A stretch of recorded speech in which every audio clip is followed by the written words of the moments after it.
നമസ്കാരം, മെട്രോ മാറ്റിനിയിലേക്ക് സ്വാഗതം. ബാലതാരമായി സിനിമാ ലോകത്തെത്തിയ നടിയാണ് മീന.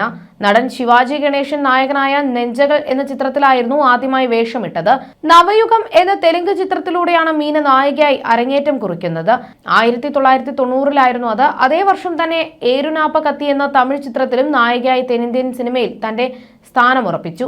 തമിഴ്, തെലുങ്ക്, ഹിന്ദി, മലയാളം തുടങ്ങിയ ഭാഷകളിൽ ബാലതാരമായി അഭിനയിച്ചതിനു ശേഷമാണ് താരം നായികയായി നടി അരങ്ങേറ്റം കുറിക്കുന്നത്.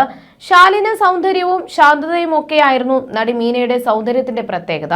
ഒന്നിനു പുറകെ ഒന്നായി സിനിമയിൽ നായികയായി തന്നെ അവസരങ്ങൾ ലഭിച്ചതോടെ മുൻനിരയിലേക്കാണ് നടി വളർന്നത്. അക്കാലത്തെ നായിക നടിമാരിൽ പലരെ കുറിച്ച് ഗോസിപ്പുകൾ വന്നെങ്കിലും മീനയ്ക്ക് എന്നും ഗുഡ് ഗേൾ ഇമേജ് ആയിരുന്നു. തന്റെ മനസ്സിൽ ഇടം പിടിച്ച നടനെ കുറിച്ച് ഒരിക്കൽ മീന പറഞ്ഞ വാക്കുകളാണ് ഇപ്പോൾ ശ്രദ്ധ നേടുന്നത്. ബോളിവുഡ് നടൻ ഹൃത്തിക് റോഷനാണ് മീനയ്ക്ക് ഏറ്റവും പ്രിയപ്പെട്ട നടൻ. ഒരിക്കൽ ഹൃത്തിക്കിനെ മീന നേരിട്ട് കണ്ടിട്ടുണ്ട്. നേരിട്ട് കണ്ട അന്ന് ഹൃത്തിക്കിന്റെ വിവാഹം തീരുമാനിച്ചിട്ടുണ്ട്. ഇതേക്കുറിച്ച് മീന സംസാരിച്ചു. അദ്ദേഹത്തിന്റെ കല്യാണമാണെന്ന് അറിഞ്ഞപ്പോൾ എന്റെ ഹൃദയം തകർന്നു. എനിക്ക് വളരെ ഇഷ്ടമായിരുന്നു. അന്ന് എന്റെ കല്യാണം നടന്നിട്ടില്ല. അമ്മ കല്യാണം ആലോചിക്കുന്നുണ്ടായിരുന്നു. ഹൃത്തിക് റോഷനെ പോലെ ഒരാളെ നോക്കെന്ന് ഞാൻ പറഞ്ഞു. അദ്ദേഹത്തിന്റെ വലിയ ആരാധികയാണ് ഞാൻ, പ്രത്യേകിച്ചും ഡാൻസ്. നേരിട്ട് കാണുന്നതിൽ ഞാൻ ത്രില്ലിലായിരുന്നു. പിന്നീട് വില്ലൻ സിനിമയുടെ ഷൂട്ടിനിടെ ന്യൂസിലാൻഡിൽ വെച്ച് കണ്ടിരുന്നുവെന്നും മീന അന്ന് പറഞ്ഞു. അമ്മ തന്നെ അച്ചടക്കത്തോടെ വളർത്തിയതിനെ കുറിച്ച് മീന അന്ന് സംസാരിച്ചു. 2000-ന് ശേഷമാണ് സിനിമാ രംഗം മാറാൻ തുടങ്ങിയത്. പുതിയ പെൺകുട്ടികൾ വന്നു. പുറത്തു പോകുന്നതും ക്ലബിങ്ങും പബ്ബിങ്ങുമെല്ലാം അപ്പോഴാണ് തുടങ്ങിയത്. അവരോടൊപ്പം എന്നെ വിളിക്കുമെന്നാൽ അമ്മ വിട്ടില്ല. പറ്റില്ല, നീ വ്യത്യസ്തയാണ്, വിശദീകരിക്കാൻ പറ്റില്ലെന്ന് പറഞ്ഞു. അമ്മയ്ക്ക് എപ്പോഴും ആശങ്കയായിരുന്നു എന്നെ നല്ലൊരിടത്ത് കല്യാണം കഴിപ്പിച്ച് അയക്കാൻ വേണ്ടി. ഒരു മോശം പേരും വരാതെ നല്ല പേരോടെ സെറ്റിൽഡ് ആകണമെന്നാണ് അമ്മ എപ്പോഴും ആഗ്രഹിച്ചത്. അന്ന് എനിക്കത് മനസ്സിലായില്ല. അവരെല്ലാം പോകുന്നുണ്ടല്ലോ എന്ന് ചോദിച്ച് ഞാൻ വഴക്കിട്ടിട്ടുണ്ട്. പക്ഷേ ഒന്നും നടന്നില്ല. അമ്മ നോ പറഞ്ഞാൽ നോയാണെന്നും മീന അന്ന് വ്യക്തമാക്കി. എപ്പോഴും ചുറ്റും ആളുകൾ ഉണ്ടായിരുന്നതിനാൽ ഒറ്റയ്ക്കൊരു കാര്യം ചെയ്യാൻ തനിക്ക് അറിയില്ലായിരുന്നു. ഇന്ന് ഞാൻ മാറി. ഷോകൾക്കും വിദേശത്തുമെല്ലാം ഒറ്റയ്ക്ക് പോകുന്നു. ഈ സ്വാതന്ത്ര്യം തന്നത് ഭർത്താവാണ്. അദ്ദേഹമാണ് എന്നെ പറഞ്ഞു മനസ്സിലാക്കിയത്. ഇനിയും നീ ഇങ്ങനെ ആയിരിക്കരുത്, ആത്മവിശ്വാസം വേണമെന്ന് പറഞ്ഞു. മുഖത്ത് നോക്കി നോ പറയാൻ എനിക്ക് ബുദ്ധിമുട്ടായിരുന്നു. അത് പറയാൻ പഠിപ്പിച്ചത് ഭർത്താവാണെന്നും മീന അന്ന് വ്യക്തമാക്കി. 2009-ലായിരുന്നു മീന വിവാഹിതയാകുന്നത്. സോഫ്റ്റ്വെയർ എഞ്ചിനീയർ ആയിരുന്ന വിദ്യാസാഗർ ആയിരുന്നു മീനയുടെ ഭർത്താവ്. ശേഷം നടി ഒരു പെൺകുഞ്ഞിന്റെ അമ്മയായി. മകൾ ജനിച്ചതിന് ശേഷം വീണ്ടും മീന അഭിനയത്തിൽ സജീവമായി. വിവാഹശേഷം സിനിമയിലേക്ക് തിരിച്ചു വരാൻ തനിക്ക് മടിയുണ്ടായിരുന്നു. എന്നാൽ സാഗർ പ്രോത്സാഹിപ്പിച്ചു. സാഗറിന്റെ സമ്മതമില്ലായിരുന്നുവെങ്കിൽ തനിക്കിതൊന്നും സാധിക്കില്ലായിരുന്നു. നൈനിക പിറന്ന ശേഷം ദൃശ്യം സിനിമയുടെ ഓഫർ വന്നു. ചെയ്യണോ എന്ന് തോന്നി. ഇനിയും വർക്ക് ചെയ്യണോ എന്ന് സാഗർ ചോദിച്ചാലോ എന്ന് കരുതി. എന്നാൽ സാഗർ കൂളായിരുന്നു. നിനക്ക് ചെയ്യാൻ പറ്റുമെങ്കിൽ ചെയ്തോ എന്നാണ് ഭർത്താവ് പറഞ്ഞത് എന്നും മീന പറഞ്ഞിരുന്നു. 2022-ലാണ് മീനയുടെ ഭർത്താവ് വിദ്യാസാഗർ അന്തരിക്കുന്നത്. കോവിഡ് കാലഘട്ടത്തിന് ശേഷം രോഗബാധ മൂർച്ഛിച്ചതോടെയാണ് വിദ്യാസാഗർ മരണപ്പെട്ടത്. ചികിത്സയിലിരിക്കെ ആശുപത്രിയിൽ വെച്ചാണ് അന്ത്യം സംഭവിച്ചത്. വിദ്യാസാഗറിന്റെ മരണത്തിന് പിന്നാലെ രണ്ടാം വിവാഹവുമായി ബന്ധപ്പെട്ട ഗോസിപ്പുകൾ പുറത്തു വന്നിരുന്നു. പ്രമുഖ തമിഴ് നടൻ ധനുഷ് ഉൾപ്പെടെയുള്ളവരെ ചേർത്തായിരുന്നു പല കഥകളും പ്രചരിച്ചിരുന്നത്. ധനുഷ് മാത്രമല്ല, വേറെയും നിരവധി കഥകൾ വന്നിട്ടുണ്ടെന്നും നടി പറയുന്നു. ധനുഷിന്റെ പേരിനൊപ്പം എന്റെ പേരും ചേർത്ത് അങ്ങനൊരു വാർത്ത എങ്ങനെ വന്നുവെന്ന് എനിക്കറിയില്ല. വിഡ്ഢിത്തരം എന്നല്ലാതെ എന്ത് പറയാനാണ്? പറയുന്നവർ പറയട്ടെ എന്നാണ് നടി പറഞ്ഞത്. സിനിമാ രംഗത്ത് മീന ഇപ്പോൾ സജീവമാണ്. ഷോകളിലും സാന്നിധ്യം അറിയിക്കുന്നു. ഭർത്താവ് മരിച്ച ശേഷമുള്ള മാറ്റത്തെക്കുറിച്ച് മീന നേരത്തെ സംസാരിച്ചിട്ടുണ്ട്. ഗൗരവമുള്ള ഘട്ടങ്ങളിലാണ് നമ്മൾ എത്ര ശക്തരാണെന്ന് സ്വയം തിരിച്ചറിയുന്നത്. ഞാൻ വളരെ സോഫ്റ്റായ വ്യക്തിയാണെന്നാണ് എല്ലായ്പ്പോഴും കരുതിയത്. പക്ഷേ ഇപ്പോൾ താൻ അമ്മയെപ്പോലെ വളരെ ശക്തയായെന്നും മീന അന്ന് വ്യക്തമാക്കി. ഞാൻ ജീവിതത്തിൽ ഇതുവരെ ഒന്നും പ്ലാൻ ചെയ്യാത്ത ആളാണ്. ഇത്ര വലിയ നടിയാകുമെന്ന് പോലും ഒരിക്കലും ഞാൻ കരുതിയിരുന്നില്ല. ഇപ്പോൾ എന്റെ ആദ്യ പരിഗണന മകൾക്കാണ്.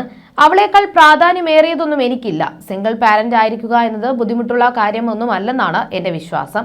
തനിച്ചാകുമെന്ന് പോലും എനിക്കറിയില്ല. പക്ഷേ ഞാൻ എന്റെ സുഖം മാത്രമല്ല നോക്കുന്നത്. വിവാഹം കഴിക്കുമോ ഇല്ലയോ എന്ന് പ്രസ്താവന നടത്താൻ ഞാൻ ഇപ്പോൾ ഉദ്ദേശിക്കുന്നില്ല. എന്തായാലും ഉടനെ ഒന്നുമില്ല. ഒരുപക്ഷെ ഞാൻ അവിവാഹിതയായി തന്നെ തുടരും. ഭാവിയിൽ എന്തും സംഭവിക്കാമെന്നാണ് തന്നെക്കുറിച്ച് കഥകൾ പ്രചരിപ്പിക്കുന്നവർക്കുള്ള മറുപടിയായി ഒരിക്കൽ താരം പറഞ്ഞത്. വിവാഹത്തിന് ശേഷം സിനിമയിലേക്ക് തിരിച്ചു വരുമെന്നോ നായികയാകുമെന്നോ ഒന്നും ചിന്തിച്ചിട്ടില്ല. അത് പ്രതീക്ഷിക്കാതെ സംഭവിച്ചതാണ്. ആ കാര്യത്തിൽ ഞാൻ ഭാഗ്യവതിയാണ്. ഞാൻ സിനിമയിൽ അഭിനയിച്ച അതേ പ്രായത്തിലാണ് എന്റെ മകളും സിനിമയിലേക്ക് വരുന്നത്. പ്രതീക്ഷിച്ചതിലും ആ ചിത്രം വലിയൊരു ബ്രേക്കായി. അതിലൂടെ ഒത്തിരി പേരും പ്രശംസയും ഒക്കെ ലഭിച്ചു. തമിഴ്നാട്ടിൽ മാത്രമല്ല കേരളത്തിലും ആന്ധ്രയിലും നിന്നുമൊക്കെ അവൾക്ക് നല്ല പിന്തുണ ലഭിച്ചു. അമ്മയുടെ ചരിത്രം ആവർത്തിക്കുകയാണോ എന്ന് ചോദിച്ചാൽ എനിക്കത് പറയാൻ സാധിക്കില്ല എന്നാണ് മീന പറയുന്നത്. അതേസമയം എല്ലാവരോടും വളരെ സൗമ്യമായി വളരെ ശാന്ത സ്വഭാവക്കാരി എന്നാണ് മീനയെ പലരും വിശേഷിപ്പിക്കാറുള്ളത്. സിനിമാ ലൊക്കേഷനിലും മറ്റിടങ്ങളിലുമൊക്കെ മീന അനാവശ്യ വർത്തമാനങ്ങൾക്ക് പോകാതെ മാറിയിരിക്കുകയാണ് ചെയ്യാറുള്ളത് എന്നാണ് പലരും പറഞ്ഞു കേട്ടിട്ടുള്ളത്. എന്നാൽ നടിയുടെ ഭാഗത്തു നിന്ന് വളരെ മോശം രീതിയിലുള്ള പ്രതികരണം നേരിടേണ്ടി വന്നു എന്ന് വെളിപ്പെടുത്തി പ്രമുഖ നിർമ്മാതാവ് മാണിക്യം നാരായണൻ രംഗത്തെത്തിയിരുന്നതും വാർത്തയായിരുന്നു. നിരവധി ഹിറ്റുകൾ നിർമ്മിച്ച നിർമ്മാതാവാണ് മാണിക്യം നാരായണൻ. മീനയെ ഒരു പരിപാടിയിലേക്ക് ക്ഷണിക്കുന്നതിന് വേണ്ടി അവരുടെ അടുത്തേക്ക് പോയെങ്കിലും നടിയുടെ ഭാഗത്തു നിന്നും വളരെ നിലവാരം കുറഞ്ഞ പ്രതികരണമാണ് തനിക്ക് നേരിടേണ്ടി വന്നത് എന്നും ഒരു അഭിമുഖത്തിൽ സംസാരിക്കവേ നിർമ്മാതാവ് പറഞ്ഞിരുന്നു. മുൻപൊരിക്കൽ ഞാനൊരു ഷോ ഹോസ്റ്റ് ചെയ്യാൻ മീനയെ ക്ഷണിച്ചു. ആ സമയത്ത് നടിയും അവരുടെ അമ്മയും തന്നോട് വളരെ മോശമായ രീതിയിൽ സംസാരിച്ചിരുന്നു എന്നാണ് നാരായണൻ പറയുന്നത്. എനിക്ക് മീനയോട് ചോദിക്കാനുള്ളത്, ഞാനൊരു നിർമ്മാതാവാണ്, എന്നെ പോലെയുള്ള നിർമ്മാതാക്കളെ അവർക്കാണ് ആവശ്യമുള്ളത്. എന്നാൽ വളരെ നിലവാരം കുറഞ്ഞ രീതിയിലാണ് നടിയും അവരുടെ അമ്മയും എന്നോട് സംസാരിച്ചത്. അതെന്നെ വല്ലാതെ വേദനിപ്പിച്ചു. ഇങ്ങനൊരു അനുഭവം ഉണ്ടായതോടെ ഞാൻ ആരോടും ഒന്നും ചോദിക്കാൻ പോകാറില്ല. മീനയോട് അന്ന് സംസാരിച്ചതുപോലെ വേറൊരു നടിയോടും ഞാൻ സംസാരിച്ചിട്ടില്ല എന്നും മാണിക്യം നാരായണൻ പറയുന്നു. തെന്നിന്ത്യയിലെ സൂപ്പർ നായികമാരായിരുന്ന ഖുഷ്ബു, റോജ, സുഹാസിനി തുടങ്ങിയവരൊക്കെ എൻ്റെ സുഹൃത്തുക്കളാണ്. അവർ എൻ്റെ മകന്റെ വിവാഹത്തിൽ പങ്കെടുക്കാൻ പോലും വന്നിരുന്നു. അത്തരത്തിൽ സിനിമയിലുള്ള കുറച്ച് സുഹൃത്തുക്കൾ മാത്രം മതിയെന്ന് നിർമ്മാതാവ് മാണിക്യം നാരായണൻ ആ അഭിമുഖത്തിൽ പറഞ്ഞു. അതേസമയം നടി മീനയെ പെണ്ണെന്ന് വിളിച്ചതോടെയാണ് നടി നിർമ്മാതാവിനെതിരെ സംസാരിച്ചതെന്നാണ് വിമർശനം. ഈ വിഷയത്തെ പറ്റി സംസാരിക്കുകയോ അതിലൊരു വ്യക്തത വരുത്താനോ മീനയും ശ്രമിച്ചിരുന്നില്ല. അതേസമയം അടുത്തിടെ ഒരു അഭിമുഖത്തിൽ നടി പറഞ്ഞ വാക്കുകളും ഏറെ ശ്രദ്ധിക്കപ്പെട്ടിരുന്നു. ഒരു സിനിമ കമ്മിറ്റ് ചെയ്ത ശേഷം വലിയൊരു സംവിധായകന്റെയോ പ്രൊഡക്ഷൻ ഹൗസിന്റെയോ സിനിമ വന്നാലും ആ സിനിമ വിട്ടുപോകില്ല. കമ്മിറ്റ് ചെയ്ത ശേഷം ആ ഡേറ്റ് ആര് വന്ന് ചോദിച്ചാലും കൊടുക്കാൻ പറ്റില്ല. ആ ആത്മാർത്ഥതയാണ് എന്നെ ഇവിടെ വരെ എത്തിച്ചത്.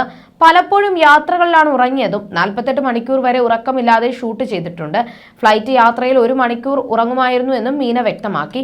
സിനിമയ്ക്കപ്പുറം പൊതു വിഷയങ്ങളിൽ അഭിപ്രായം പറയാത്തതിനെ കുറിച്ചും മീന സംസാരിച്ചു. ആദ്യം മുതലേ കൂടുതൽ സംസാരിക്കുന്ന വ്യക്തിയല്ല ഞാൻ. കുറച്ച് ഇൻട്രോവേർട്ടാണ്. ഇപ്പോൾ സോഷ്യൽ മീഡിയ വന്നെങ്കിലും എൻ്റെ വ്യക്തിപരമായ കാര്യങ്ങൾ പറയാറില്ല.